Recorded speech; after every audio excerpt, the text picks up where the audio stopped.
Hey everybody, how is it going? Welcome back to my channel. Well, in this video, I want to talk about a company that I have been watching called Coterra Energy Incorporated. Their ticker symbol is CTRA, and they are a leading oil and gas explorer and producer in the United States. Their primary focus is on the Marcellus Shale located in Susquehanna County, Pennsylvania, and I live right smack dab in the middle of that. But the company also holds Permian Basin properties in Texas and New Mexico, the Anadarko Basin property located in Oklahoma, and it operates natural gas and saltwater disposal gathering systems in Texas. Now, the Appalachian Basin is home to the Marcellus Shale property. Coterra's operations in the region are primarily concentrated in northeastern Pennsylvania, and their properties are principally located in Susquehanna County, where Coterra currently holds approximately 177,000 net acres in the dry gas window of the play. The Permian Basin is one of the oldest oil and gas producing basins in the United States. Coterra's acreage is located in the Delaware Basin region, which spans West Texas and southeast New Mexico. Their core acreage position includes 234,000 net acres with multi-zone development opportunities. They are currently focused on developing the Upper Wolfcamp, Bone Spring, and Avalon.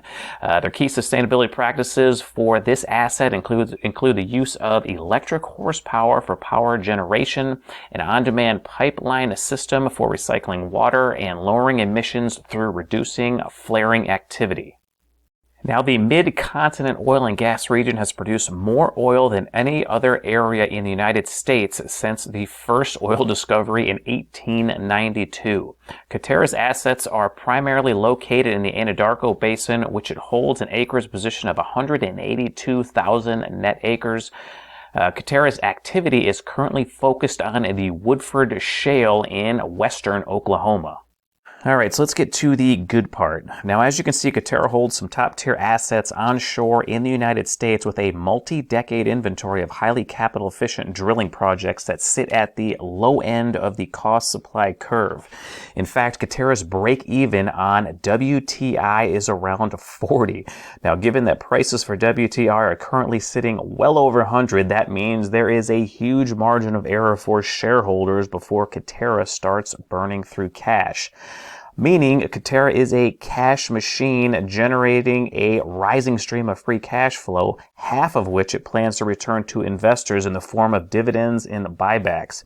And with Coterra guiding for around $4.5 billion in free cash flow as of its last estimate, and with oil and gas even higher since then, the picture just keeps getting better by the day. And if we look at a breakdown of Coterra's revenue by commodity, you can see they make 12% from NGL, 34% from oil, and 54% from natural gas. And with everything that's going on in the world, especially over in Europe, I would almost say that conditions are far more bullish for natural gas than they are for oil. So Coterra is sitting in a very nice position right now. And looking at one of my favorite metrics, which is return on invested capital, you can certainly see that it is heading in the right direction. If you're not sure what return on invested capital is, it's just a calculation used to assess a company's efficiency at allocating the capital under its control to profitable investments. Now, return on invested capital just gives a sense of how well a company is using capital to generate profits. And looking at this chart right here, you can see that it is on the cusp of making a multi-decade high, and with the way oil and gas prices are going, I would say it's probably going to be making that very soon.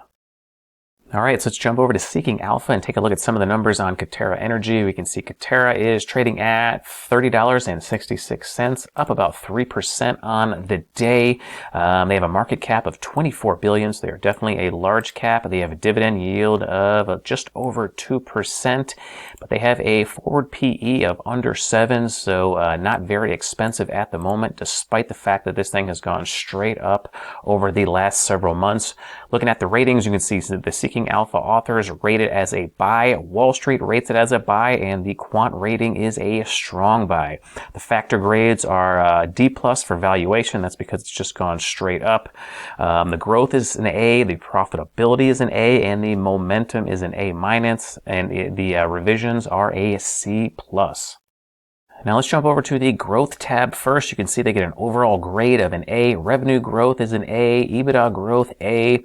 EBIT growth A. Let's just scroll right down here. You can see A's or B pluses everywhere except for their return on equity, and that's a C+. But as far as growth going forward, all signals are pointing to go.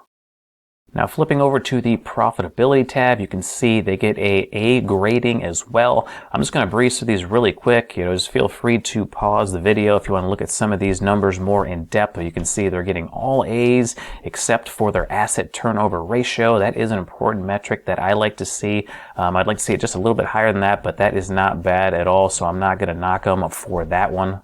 And lastly, but certainly not least, is the valuation. You can see they only get a D+, and that's mainly just because it's been going straight up over the last several months. In fact, I've tried to get into this one, waiting for a decent sized pullback, and I haven't been able to get in just yet, but I'll get into that when we get into the charts in a minute. But as you can see, the numbers aren't absolutely horrible. Some of them are starting to get a little bit extended here, but overall, not a terrible valuation. And when you have some of the growth that is potentially ahead for this company, it's really not that bad at all.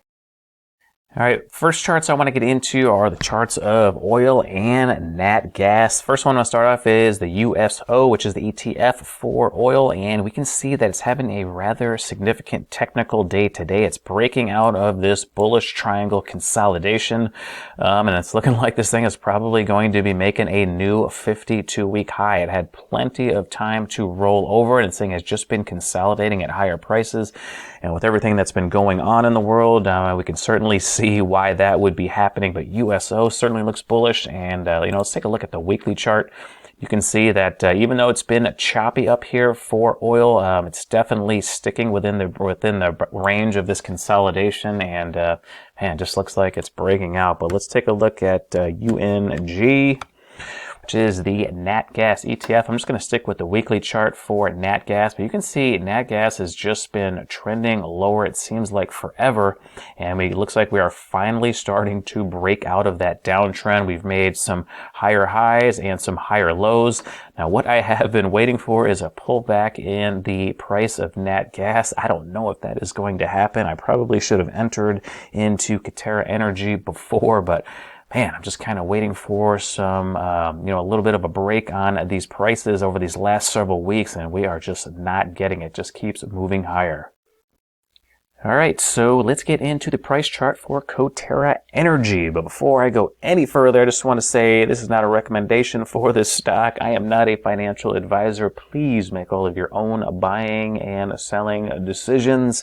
I'm just giving you my opinion on this company. But right here I have the daily chart for Coterra Energy, and this thing first jumped on my radar in the end of February, and I had this big breakout right here, and I considered buying this stock as it was pulling back. I actually had an order to purchase it at the 50-period simple moving average, and I yanked it thinking that because it was coming down so fast, it was probably going to end up breaking it a little bit further, so I got a little greedy thinking I was going to be able to buy it in the really low 20s, and unfortunately it had a reversal and just took off, and I've been watching it ever since, just kicking myself for not getting in on my initial plan.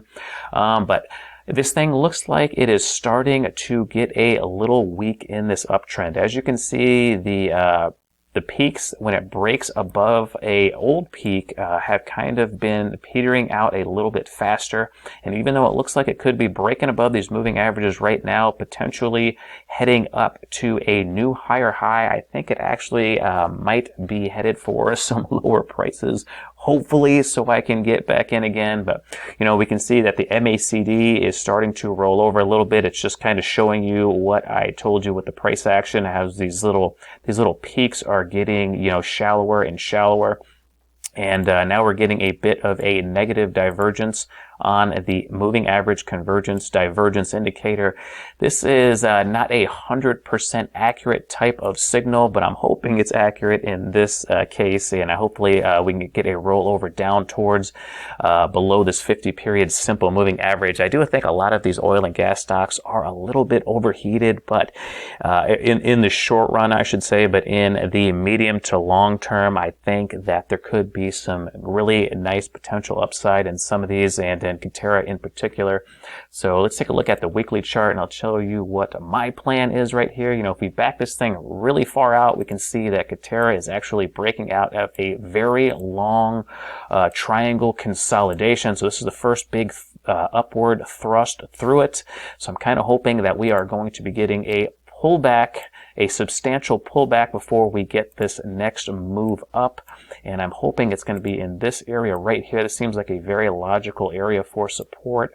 Right here, call it about $26 to $27 a share, so about a 10% pullback from where it is right now. So I'm going to roll the dice, and hopefully we get a pullback to this support level. But if we do get a pullback to this area, I think it could be a very strong area of support for Coterra. So that is my video on Coterra and my plan. Hopefully you enjoyed it. If you had any questions on this company, make sure you leave it down there for me in the comment section, or if you see anything else interesting in the market, I would really appreciate it if you leave it down there as well. I appreciate each and every one of you that do that. But I'm going to end it right here. Thank you so much for watching my video all the way to the end, and until next time, take care, everybody.